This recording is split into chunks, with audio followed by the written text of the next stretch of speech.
তো বৈশাখ মাস তো চলেই এলো তার কাল বৈশাখী রূপ নিয়ে। সবাইকে নতুন বছরের অনেক অনেক শুভেচ্ছা, ভালোবাসা, শুভ নববর্ষ। সবার নববর্ষের দিনটা কেমন কাটলো? আমার তো একদম সিম্পল ঘরোয়াভাবেই কেটেছে। এবার আর বাইরে যাওয়ার তেমন কোনো প্ল্যানই করেছিলাম না, যেহেতু বাইরের পরিবেশটা তেমন ভালো নাই আর অনেক গরম।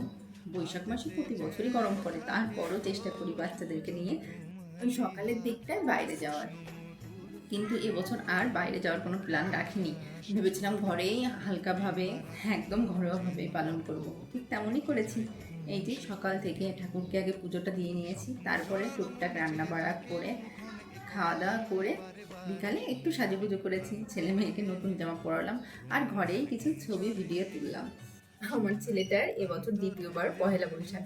আগের বছর কত ছোট ছিল, একদম পিচ্ছি ছিল, আর এবার সারা ঘর ভরে পাঞ্জাবি পরে টুকটুক করে ঘুরে বেড়াচ্ছে। দেখেই চোখে একটা শান্তি শান্তি লাগছে। বাইরে যাওয়ার প্ল্যান তো একদমই ছিল না, কিন্তু মেয়ের জন্য যাওয়াই লাগলো বাইরে। মেয়ের এত বেশি মন খারাপ যে কেন বাইরে যাব না আমরা পয়লা বৈশাখে। পরে আমরা চারজনে মিলে গেলাম একটু কাছেই কোনো একটা রেস্টুরেন্টে। ভাবলাম যে মেয়েরও একটু রিক্সায় করে ঘোরা হবে আর একটু বাইরে কোনো কিছু খেয়ে আসলে তার মনও ভালো হয়ে যাবে।